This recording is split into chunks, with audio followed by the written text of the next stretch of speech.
Bonjour et bienvenue à ce nouvel épisode de la série sur le futur des opérations Cargo Co organise du 10 au 27 septembre.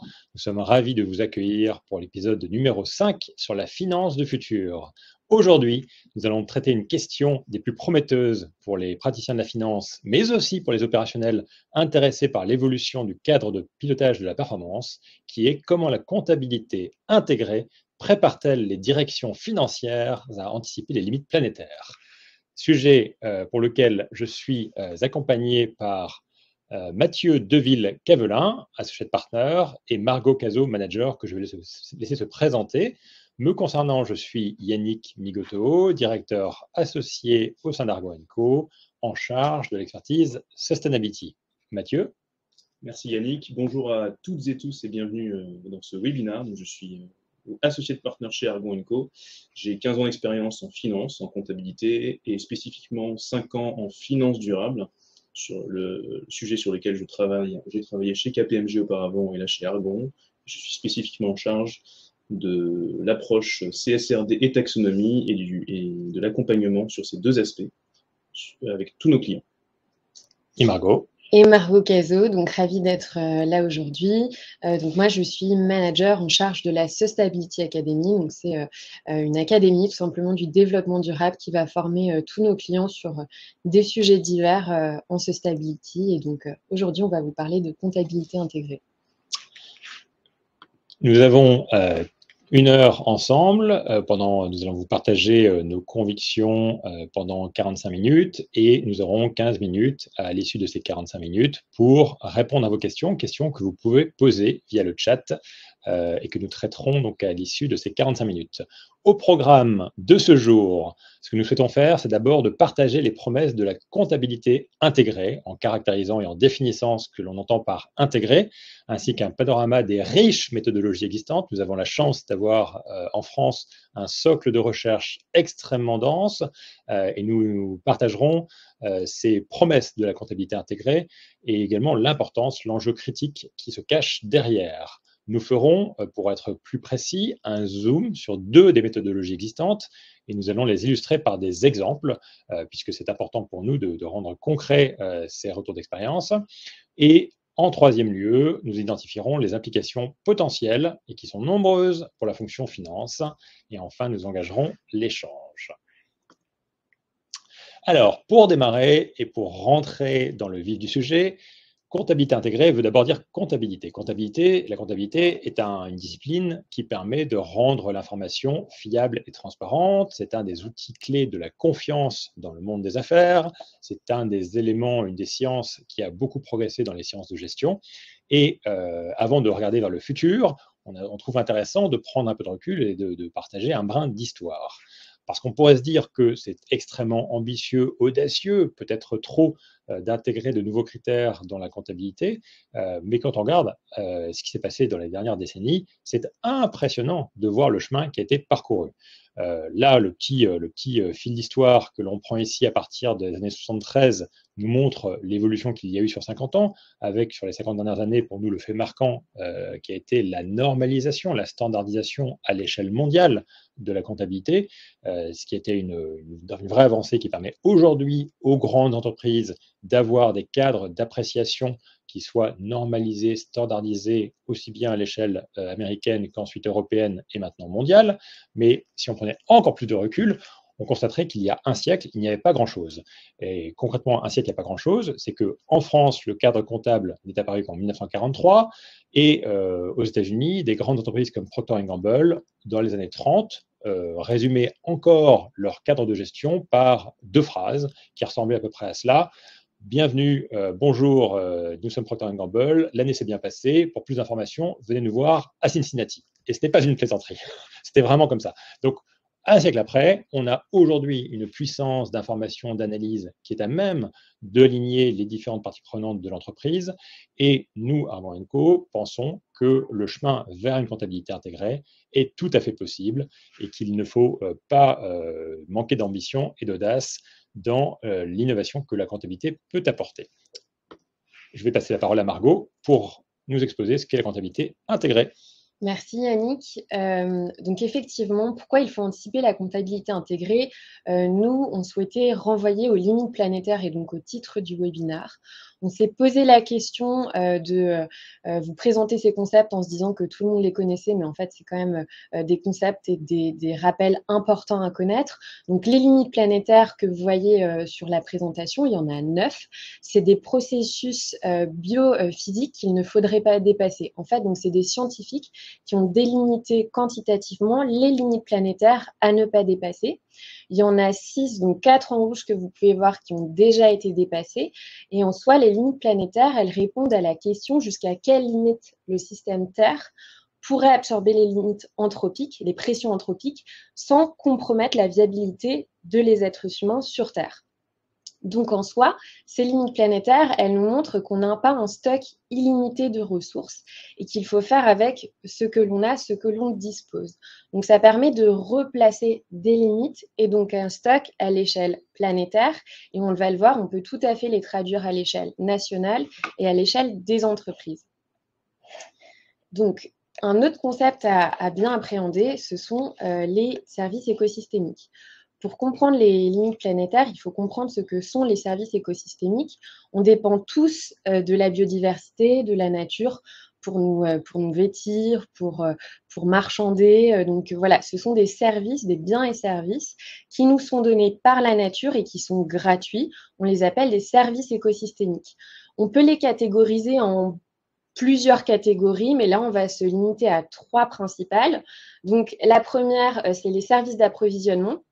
C'est souvent des services de fourniture de matières premières qui nous permettent de faire un échange marchand, l'eau, l'alimentation, le coton par exemple pour nous vêtir.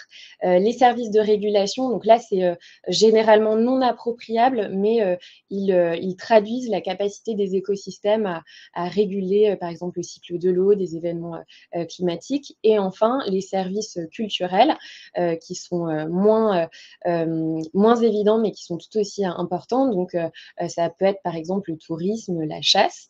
Et donc, ce qu'il faut retenir, c'est que 55% du PIB mondial dépend directement de ces services écosystémiques et donc de la biodiversité.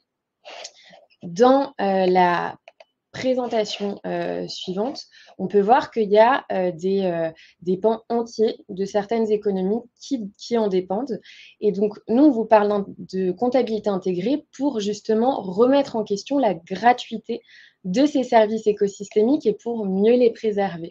Donc, tout ce qui est en rouge, ce sont des pans de l'économie qui dépendent quasiment entièrement de ces services écosystémiques. L'agroforesterie, l'agriculture, la pêche.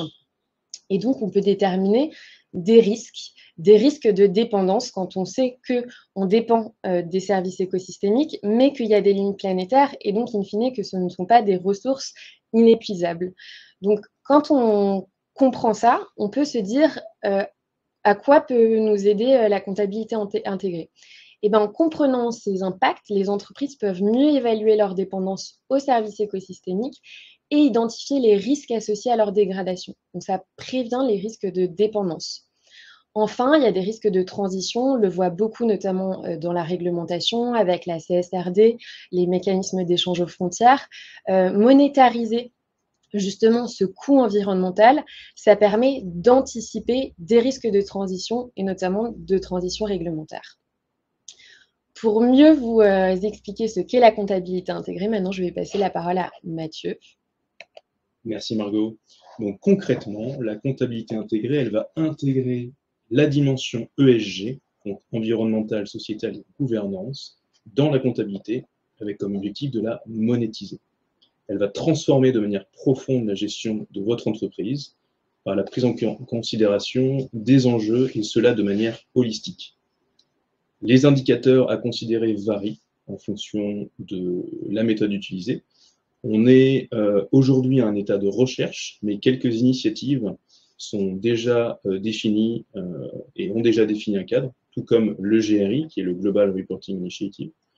On la rencontre sous différents noms, la comptabilité intégrée, donc on en parle, la comptabilité multicapitaux, mais aussi la comptabilité triple capital. Et nous allons voir dans ce webinaire que le lien et les liens avec la CSRD, donc qui est le nouveau reporting extra-financier remplaçant l'ex-déclaration de performance extra-financière, sont très forts. Alors, les avantages à considérer dès à présent la comptabilité intégrée, ils sont nombreux. Dans un premier temps, avoir une meilleure vision globale de votre performance. Et cela donc améliore la prise de décision avec une vision, on en parlait, holistique de l'ensemble des enjeux ESG et donc financiers. Et cela permet du coup d'avoir un outil de prise de décision stratégique. Il va vous permettre d'avoir une meilleure efficience du fait d'un pilotage intégré de votre performance globale et avec également le développement de nouveaux outils. Vous toutes et tous êtes plus ou moins concernés, on en a parlé, par les évolutions réglementaires, et notamment cette CSRD.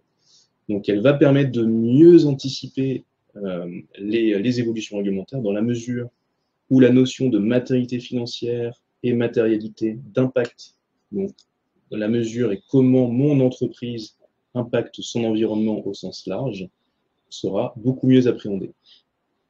Elle va vous permettre d'avoir une meilleure maîtrise et une anticipation des risques, dans la mesure en fait où l'ensemble de ceux-ci seront mappés, monétisés et du coup appréhendés. Elle va permettre également d'augmenter votre transparence dans un monde où les controverses sont de plus en plus nombreuses. Cela permet de les anticiper et en même temps du coup de répondre à la demande citoyenne croissante. Dans un dernier temps, elle va permettre de détecter de nouvelles opportunités de marché et encourager l'innovation et la création de valeur à long terme. Également, ça va vous permettre de renforcer la compétitivité et la résilience face aux évolutions de marché et dans un monde économique de plus en plus instable. Alors, vous me direz, pourquoi s'y intéresser aujourd'hui? Eh bien, parce qu'elle va permettre aussi de revaloriser l'ensemble de vos actions au sein de vos entreprises. Et également, elle répond au besoin de pérenniser un modèle économique de nos entreprises avec la limitation des ressources planétaires dont vous parlez, Margot. Aujourd'hui, on rencontre plusieurs méthodologies, qui sont au nombre de 5, qui existent déjà, avec des entreprises qui se sont dotées de celles-ci, des petites entreprises comme des entreprises cotées. On le verra. Il n'y aura, et il n'y a dans ce webinaire, aucun parti pris de notre côté. Toutes ces méthodes se valent dans la mesure où chacune en fait va s'accorder avec les choix de méthodologie propres à l'entreprise et surtout à ses enjeux. On va plutôt s'intéresser aujourd'hui, vous allez le voir, au E, donc environnement, au S et au G, dans la mesure notamment du fait qu'il y ait moins de travaux sur les deux derniers aspects. À noter pour votre information qu'il existe un guide à disposition si vous souhaitez en savoir plus sur les autres méthodologies, dans la mesure où, comme le précisait Yannick, nous allons nous focaliser sur la méthode CARE et la méthode LIFT par 2 illustrations. Donc, comme on le disait, plusieurs grandes entreprises ont déjà expérimenté la comptabilité intégrée. On le voit ici avec le groupe Rocher, GRDF et Carrefour comme exemple. Alors, pourquoi elles l'ont fait? Car elles ont la conviction que la prise en compte de l'environnement au sens large a de plus en plus d'impact sur le financier et qu'il faut pouvoir monétiser sous peine du coup de ne pas pérenniser son modèle, son business model de son entreprise. Alors, qu'ont fait concrètement ces entreprises? Comme vous pouvez le voir, donc elles ont défini un enjeu. Un exemple avec Carrefour, la transition alimentaire. Deuxièmement, associé à cet enjeu, elles ont défini un objectif, un défi comptable. Donc ici, perte de rendement agricole, donc intégrer de nouveaux paramètres dans la comptabilité. Et du coup, s'en est suivi une phase d'expérimentation avec ici la méthode CARE, donc intégrer de nouveaux capital, ici capital naturel d'une exploitation agricole et d'un magasin, pour en tirer ensuite un retour d'expérience et des apprentissages. Ici, le fait que c'est possible, donc on a pu rendre compte de nouveaux capitaux autres que le financier, et on verra également que c'est encore complexe. On va le voir de manière plus détaillée, toujours avec Carrefour. Donc, comme vous pouvez le voir, qui a utilisé cette méthode CARE, donc qui est là, littéralement Comprehensive Accounting in Respect of Ecology, a été expérimenté par Carrefour, du coup, sur une de ses fermes et sur un magasin. Il est important de dire que c'est, dans un premier temps, à petite échelle et pas au niveau du groupe, pour des raisons notamment de complexité. Et donc, ils ont pu déterminer des capitaux naturels à préserver. Ici, vous voyez l'exemple dans le tableau avec le sol, l'eau, avec le ruissellement, la consommation, et également le climat à travers les différents scopes. Scope 1, scope 2, scope 3. Scope 3 qui prend vraiment l'ensemble de la chaîne de valeur de l'entreprise, ainsi que la biodiversité. Prenons l'exemple du sol et du climat au niveau scope 1, scope 2.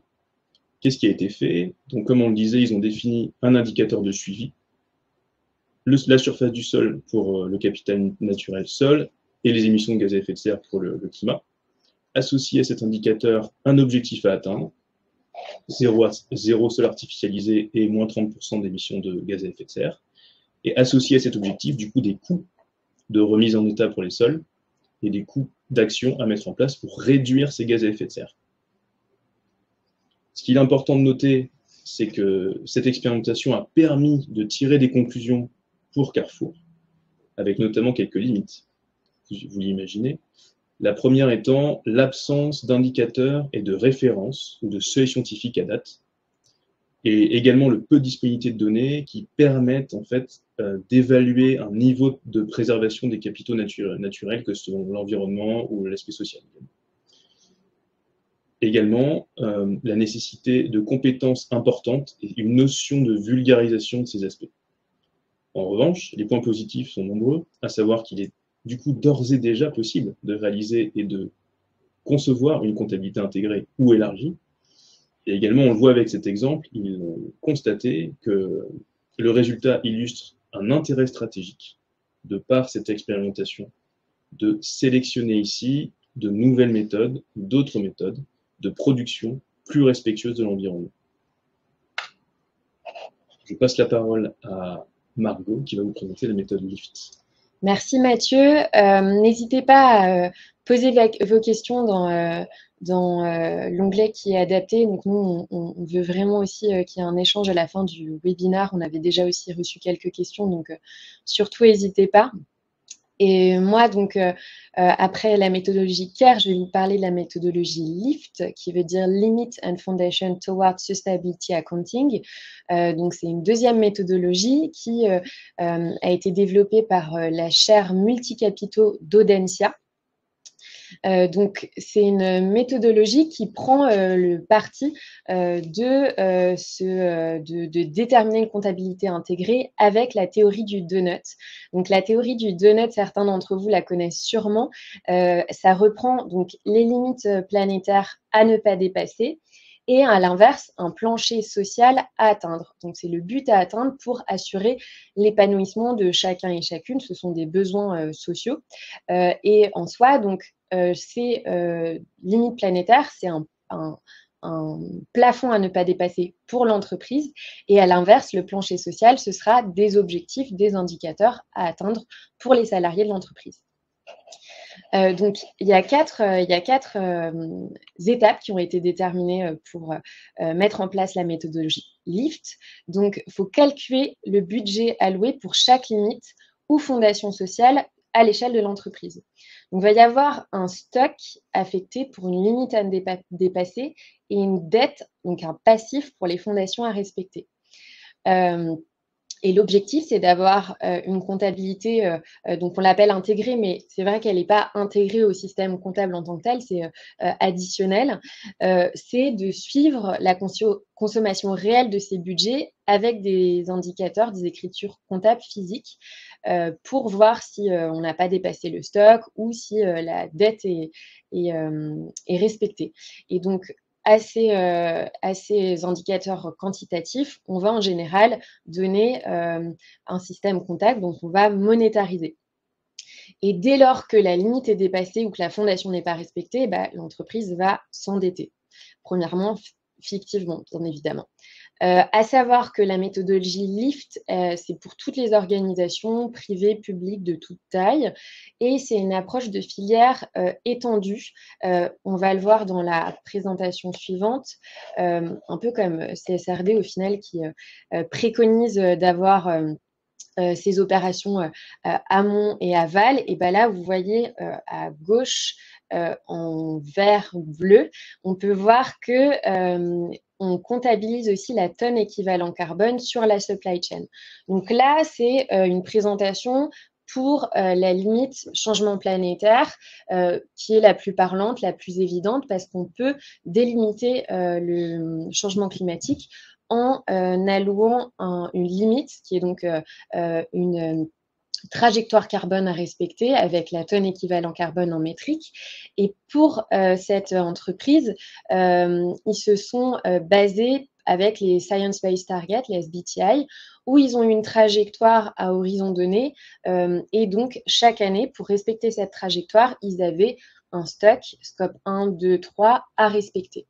Ça, la source, je vous invite à aller voir, pour en savoir plus, le webinaire sur Lift. Et ils ont aussi créé un livre, ils ont publié un livre où vous avez le détail de la méthodologie. À droite, vous voyez que cette tonne équivalent carbone, elle a été traduite par un prix interne du carbone. Là, ils ont arbitré à 100 € la tonne équivalent carbone.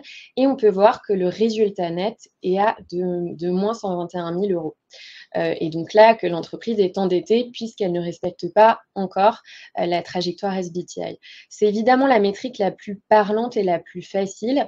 Donc c'est pour ça qu'on a choisi de vous la présenter aujourd'hui.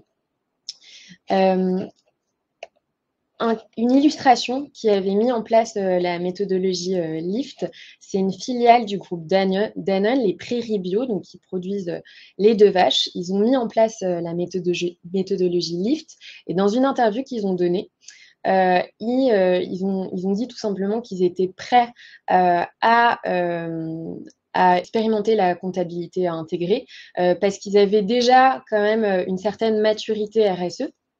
Et donc, ils avaient une équipe assez diverse pour être mobilisés sur le sujet.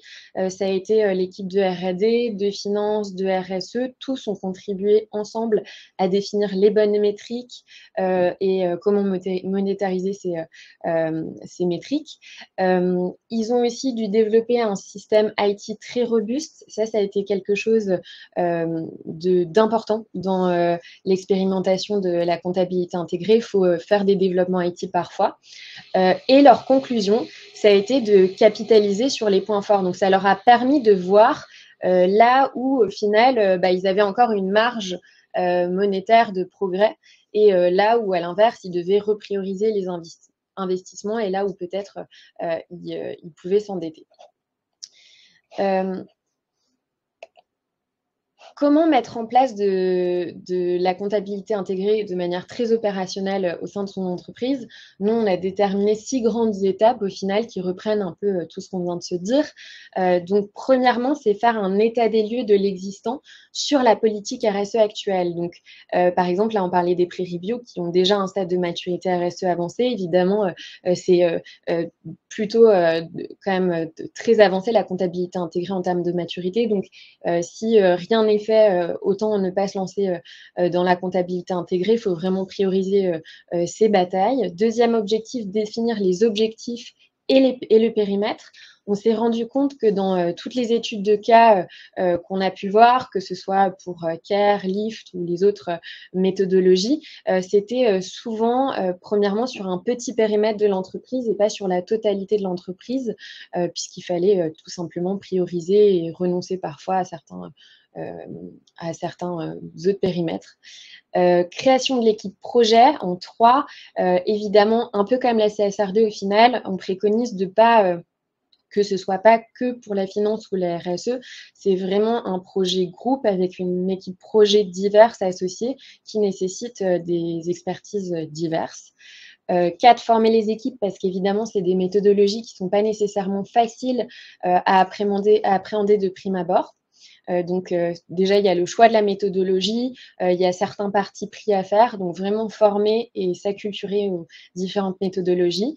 En faire un outil de performance, ça, on est convaincu en général que la sustainability peut être un vecteur de performance et encore plus avec la comptabilité intégrée puisqu'elle permet vraiment de montrer en quoi, sur quels investissements il faut capitaliser et là où effectivement le business model, il peut faire preuve de plus de résilience. Inscrire la démarche sur le long terme, voilà, ça c'est des choix qui nécessitent du temps, un investissement et donc bien évidemment une expérimentation qui doit s'inscrire sur le long terme. Voilà. Et donc, pour conclure, je te repasse la parole, Mathieu. Merci Margot. Donc nous avons pu voir que cette comptabilité intégrée va permettre d'aider les décideurs à faire évoluer leur modèle de gestion. Cela a donc un impact sur la direction financière, comme business partner, ainsi que sur l'ensemble des fonctions opérationnelles au sein de l'entreprise. Nous avons vu que la comptabilité interne redéfinit la notion de valeur, cette notion de valeur qui n'est plus uniquement cantonnée aux financiers. Et donc cela devient un objectif de performance globale et, comme l'a dit Margot, de transformation. La comptabilité intégrée va permettre donc de mieux répondre à la CSRD. Pourquoi? Parce que, notamment avec l'enjeu de la double matérialité, donc matérialité d'impact, matérialité financière, et donc avec la mise en place d'indicateurs, de nouveaux indicateurs E, S et G. C'est pourquoi nous évoquons ici sur ce slide l'aspect transformation du rôle du CFO, donc Chief Financial Officer, directeur financier, en un CVO, Chief Value Officer. Et au-delà, comme le disait Margot, l'embarquement de toutes les fonctions et départements de l'entreprise, car c'est un projet structurant. Il a donc fallu des siècles, comme le rappelait Yannick tout à l'heure, de recherche et de développement pour aboutir aux normes comptables et financières que l'on connaît. Et nous avons aujourd'hui quelques années pour créer la nouvelle comptabilité qui recense et mesure l'impact social et environnemental de l'entreprise pour l'appréhender dans sa globalité. On l'a vu, il y a des difficultés, et c'est le propre de toute évolution, avec notamment la variété de l'information à traiter et celle de quantifier certains flux. Mais jusqu'alors où seule la performance financière comptait, la création de richesse de l'entreprise est beaucoup plus vaste et complexe. Cette comptabilité intégrée va permettre et va être un véritable outil de transformation pour nos entreprises. Et Yannick, je te laisserai conclure. Merci Mathieu, et on espère que ce panorama du potentiel d'innovation de la comptabilité intégrée vous a convaincu. Ce qui est intéressant, c'est que l'avenir est déjà en chemin. On a partagé quelques exemples d'entreprises expérimentant déjà. Un autre exemple, c'est Getlink, opérateur en particulier du tunnel sous la Manche, qui est très novateur dans son extension du cadre de gestion, et qui a publié une marge, ce qu'ils ont appelé une marge décarbonée. La marge décarbonée, ça consiste à prendre l'EBITDA, c'est-à-dire le cash flow opérationnel, le cash flow du groupe, et à retirer une facture carbone estimée en prenant toutes les émissions scope 1, 2 et 3 de l'entreprise et en leur affectant à ces émissions en tonnes équivalent carbone un prix, et en l'occurrence prix qui a été fixé en 2022 à 193 € la tonne, sur la base des recommandations de l'Agence internationale ou américaine de l'énergie. Cette performance d'une marge décarbonée est assez extraordinaire, parce que ça veut dire que concrètement, les 3% d'EBITDA qui sont défalqués en intégrant la facture carbone, ces 3% sont assez faibles au regard d'alternatives pour passer du continent européen au Royaume-Uni. Et donc comparativement à des concurrents. Ça a donc la vertu, d'une part, de montrer l'engagement très fort de Getlink en faveur de la réduction des émissions carbone. Deuxièmement, ça sert en interne de manière, quelque part, sur la base d'une comptabilité analytique, à identifier les nouveaux axes de progrès, et en externe, à démontrer aux parties prenantes de Getlink ses engagements très forts et son atout compétitif au regard d'alternatives à Getlink. Donc l'avenir est déjà là, et on considère que ça préfigure d'autres évolutions et d'autres innovations dans d'autres grandes entreprises. Il est maintenant temps de passer aux questions-réponses. On a l'avantage d'avoir un petit peu d'avance. Les questions sont apparemment nombreuses, et notre modératrice va nous expliquer quelles sont les questions qui ont été remontées. Alors, merci Yannick. Avez-vous eu des demandes clients concernant cette approche comptabilité intégrée? Oui, les sollicitations sont désormais nombreuses. Alors, pour être honnête, hein, les sollicitations ne sont pas toujours formulées sous le terme de comptabilité intégrée. Ce que l'on constate en revanche, c'est que nombreux de nos clients ou prospects s'interrogent sur l'évolution du cadre de gestion. Et c'est ça, à mon avis, l'objet le plus intéressant aujourd'hui, c'est vraiment le modèle de gestion. Ce qui apparaît clairement dans les questions que se posent les entreprises, c'est comment intégrer de nouvelles dimensions extra-financières dans mon approche de gestion. Comment je fais pour aligner les équipes sur la bonne définition, sur les bons indicateurs, sur la bonne valorisation. Et donc, cette question du modèle de gestion, elle est désormais systématique. Ce que l'on fait en rebond à ces questions, c'est justement de mobiliser le regard de la recherche et de mobiliser les éclairages qu'on vient de partager pour bien répondre et bien résoudre ce problème. Est-ce qu'on estime aujourd'hui que la comptabilité intégrée deviendra bientôt une pratique courante? C'est une très bonne question.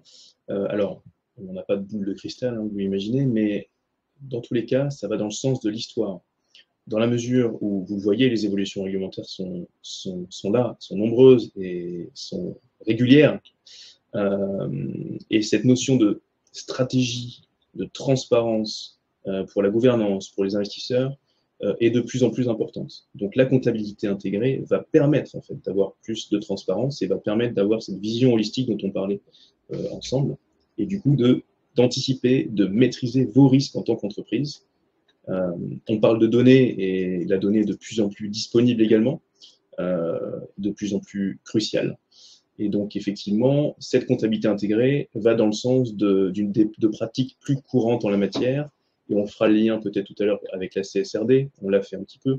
Elle va permettre d'anticiper, effectivement, et la mise en place de cette CSRD, dans la mesure où elle va créer de nouveaux indicateurs ESG, on en parlait, qui vont permettre un reporting plus pertinent. Et du coup, cette comptabilité intégrée va être une vertu de différenciation et de pérennisation des modèles d'entreprise. Est-ce que ce sera une pratique courante? On ne peut pas vous le dire pour le moment, mais en tout cas, elle va permettre d'anticiper d'autres aspects qui sont, eux, soit réglementaires, soit importants pour se différencier sur un marché. Ok. Alors, il y a énormément de questions. Est-ce que vous pensez, au regard de ce que vous avez indiqué, que la comptabilité ne concerne aujourd'hui que la direction financière, ou est-ce qu'il y a d'autres fonctions qui sont susceptibles d'être concernées? Nous, on préconise, et on l'a un peu dit dans la présentation, effectivement, que c'est un travail de groupe, au final, un peu aussi comme la CSRD, puisque ça va concerner à la fois les fonctions finance, à la fois la fonction RSE, parfois le support IT. Donc, pour que ce genre de projet puisse fonctionner sur le long terme, c'est vraiment important déjà de croire au projet sur le long terme, de mobiliser une gouvernance, mais aussi d'avoir des expertises diverses pour mettre à bien le projet de comptabilité intégrée. Donc vraiment, c'est le plus de fonctions possibles qui sont à même d'aider dans ce projet. Mais ce serait une erreur de mobiliser qu'une seule ressource, parce que c'est si transverse, la RSE, au final. Et d'ailleurs, pour compléter la réponse de Margot, dans les expérimentations dont on a parlé, on fait appel à justement une coordination entre des fonctions diverses. Mathieu l'a bien insisté là-dessus, c'est effectivement la coordination de différentes fonctions qui va être critique. On a besoin, en l'occurrence, de l'expertise RSE, puisque ce sont des problématiques pointues sur lesquelles la qualification des enjeux planétaires requiert une expertise technique, voire scientifique. On a besoin de l'expertise financière pour intégrer de manière fiable cela au cadre de gestion et ne pas perdre les équipes en chemin. Et enfin, on a bien évidemment besoin, et surtout, des équipes opérationnelles et de leur compréhension, de leur engagement et de leur appropriation pour s'assurer qu'une lecture plus riche et plus précise des enjeux planétaires amène à une prise de décision et donc à des impacts sonnants et trébuchants. Alors, on a deux questions qui se ressemblent. Finalement, quel est le lien entre comptabilité et CSRD? Est-ce que vous pourriez réexpliquer? Et Est-ce que c'est plus judicieux de commencer par l'approche comptabilité intégrée avant l'approche CSRD ou l'inverse? Alors, je vais commencer par répondre à la première question. On l'a expliqué un petit peu, mais effectivement, on va y revenir. La comptabilité intégrée va permettre en fait d'anticiper la construction notamment de la double maternité, de la matrice de double maternité. Pourquoi? Parce que la double maternité, elle inclut la maternité financière, donc en quoi mon entreprise est impactée par son environnement en termes financiers, et la maternité d'impact, en quoi mon entreprise impacte son environnement au sens large. Quand on dit au sens large, c'est au niveau environnemental, biodiversité, climatique, sociétal, etc. Et le fait que la comptabilité intégrée va permettre de monétiser certains aspects ESG, va permettre d'anticiper et du coup de cadrer le reporting CSRD en avance de phase. Ça, c'est un lien très très fort et ça va vous permettre du coup de reporter de manière plus pertinente sur ces agrégats qui sont matériels pour votre entreprise. Un exemple avec Carrefour qu'on a montré tout à l'heure. On prenait l'exemple sur le sol et les émissions de gaz à effet de serre. Le fait de matérialiser des coûts de remise en état ou des coûts pour baisser les émissions de gaz à effet de serre va vous permettre d'anticiper le cadre reporting CSRD dans la mesure où cette CSRD impose donc un des indicateurs à reporter et deux des plans d'action à mettre en place au regard de vos objectifs. Pour la deuxième question, pardon, Johanna, sur l'aspect comptabilité intégrée versus CSRD, si je peux me permettre. Alors, la comptabilité intégrée, il n'y a pas encore de réglementation sur sa mise en place.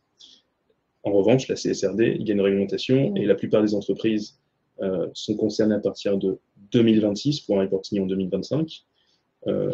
Donc la CSRD, de facto, elle va devoir être mise en place bientôt, si ce n'est déjà fait. En revanche, la comptabilité intégrée, c'est un choix de l'entreprise. Et comme on l'a vu, ce choix est, entre guillemets, à prendre en compte dans la mesure où il va permettre plus ou moins, pour vous, d'aider à la mise en place de cette CSRD et de mettre en place une CSRD de manière plus facile, entre guillemets, et d'avoir cette vision holistique dont on parlait, de ces enjeux ESG. Donc le timing, c'est à vous de choisir, mais dans tous les cas, la CSRD, c'est très bientôt, si ce n'est en ce moment pour certaines entreprises qui nous écoutent. Est-ce qu'il y a aujourd'hui un écosystème académique ou des sociétés savantes vers lesquelles on peut se tourner dès lors qu'on a des questions techniques ou qu'on souhaite faire de la veille? Bien sûr, et d'ailleurs, on ne peut qu'encourager à lire, à explorer, voire à rencontrer cet écosystème académique qui est très riche. Pour citer deux exemples, il y a le CERCES, qui est le cercle d'expertise comptable sur l'environnement et la société, qui travaille beaucoup sur ces sujets. Il y a également l'école Audencia, qui contribue beaucoup à la méthodologie LIFT. Et donc, ce sont et j'en cite, et là, ce ne sont vraiment que des exemples. L'environnement académique est très embarqué sur ces sujets, et on ne peut que conseiller, effectivement, de suivre ce qui se passe. À la suite du rapport Draghi et ou des réticences qui ont été émises vis-à-vis de la réglementation, qui sont moins exigeantes, quel présage pour ce type d'initiative? Très bonne question, effectivement, d'actualité, du coup, encore plus. Alors, déjà, qu'est-ce que c'est le rapport Draghi? Le rapport Draghi, c'est un rapport qui a été émis par Mario Draghi sur la compétitivité des entreprises en Europe, et du coup, qui pointe, comme le disait Johanna, le fait que la réglementation en matière notamment ESG nuirait à la compétitivité de nos entreprises en Europe. Alors, c'est un point de vue. Chez Argon, et vous l'avez vu, la comptabilité intégrée va permettre de renforcer la résilience des entreprises, de renforcer la pérennité, à savoir avec notamment l'aspect modèle économique de l'entreprise qui sera plus résilient. Et du coup, la compétitivité dans un marché qui devient de plus en plus instable, avec notamment les limites planétaires dont on parlait tout à l'heure. Donc du coup, de renforcer de facto un modèle économique et de le solidifier, encore une fois. Et notre conviction chez Argon, c'est que cette réglementation ESG, que ce soit la CSRD ou la comptabilité intégrée, qui ne fait pas partie, encore une fois, je le répète, d'une réglementation quelle qu'elle soit pour le moment, va permettre de renforcer cette résilience et cette compétitivité de nos entreprises. Donc effectivement, il va pouvoir avoir un impact, on va le voir dans peut-être quelques mois avec la décision de la Commission européenne, puisqu'il a été porté il y a quelques jours, quelques semaines au niveau de la Commission, à voir comment les décisions seront prises et quel type de décision sera prise, mais on est convaincu que, en tout cas chez Argon, que c'est totalement l'inverse. Vous avez cité Carrefour tout à l'heure. Dans une grosse corporation comme Carrefour, qui pilote cette approche CARE? Est-ce que c'est plutôt la DAF, la direction RSE? En l'occurrence, c'est les deux. En complément de c'était une bonne question, mais en complément de la réponse qu'on a apportée tout à l'heure, c'est un travail qui est conjoint et qui d'ailleurs a impliqué d'autres équipes, hein. Mais en tout cas, à minima, DAF et RSE, et ensuite des équipes opérationnelles, bien évidemment. Quelques questions techniques, notamment, on a parlé de la tonne équivalent carbone avec un prix qui avait été estimé. Si l'audience souhaite en savoir plus sur le calcul des autres limites et comment fixer le prix, à quoi peuvent-elles se référer? Alors, effectivement, nous, on a parlé de la tonne équivalent carbone parce que c'est la métrique la plus universelle parmi les limites planétaires. C'est une métrique sur laquelle on est tous d'accord. Par exemple, sur la biodiversité, il y a la MSA par kilomètre carré, mais effectivement, ça ne fait pas encore consensus. Donc, en fait, tout l'objet d'avoir différentes méthodologies de comptabilité intégrée, c'est d'avoir aussi des partis pris sur le choix des métriques. Donc, on ne pourra pas, évidemment, dans ce webinaire, rentrer dans le détail des arbitrages qui ont été faits sur la technicité des méthodologies. Et au-delà de ça, c'est aussi un arbitrage à l'échelle de l'entreprise. Là, par exemple, on parle de prix interne du carbone. Il y a évidemment des bonnes pratiques. On sait plus ou moins comment la fixer si on veut être bon élève et si on veut vraiment qu'elle serve à quelque chose. Mais là aussi, c'est un arbitrage que l'entreprise va se fixer. Donc, certes, il y a des cadres méthodologiques, mais il y a aussi des arbitrages à faire au sein de l'entreprise pour voir comment quantifier à la fois les métriques de limites planétaires, aussi les fondements sociaux. Donc, voilà, là, je n'ai pas de réponse toute faite à donner. C'est des arbitrages, c'est différentes comptabilités et méthodologies où il y a des partis pris qui sont différents. Et quelque part, on peut, effectivement, et les réponses techniques vont dépendre beaucoup de l'enjeu business. C'est-à-dire que dans les exemples que l'on voit, il y a d'une part un Gentlink qui va en faire un enjeu littéralement transformatif, donc avec une ambition extrêmement forte, puisque l'affichage d'un agrégat, d'un indicateur à très haut niveau qui concerne l'ensemble du groupe et qui est affiché aux parties prenantes externes va par définition être transformatif. Quand on retire une facture carbone d'un cash flow group, c'est que par définition, on va embarquer toute l'entreprise. Donc là, on est dans une démarche extrêmement ambitieuse, extrêmement stratégique. A contrario, quand on expérimente à l'échelle d'une ferme et d'un magasin, on est dans une démarche d'appropriation, d'acculturation, de test, de prototypage. Donc on voit qu'il y a un panorama d'approches possibles extrêmement vaste et qui va, en fonction de la problématique retenue et du périmètre que l'on veut adresser, appeler des réponses différentes sur les outils et les techniques appropriées.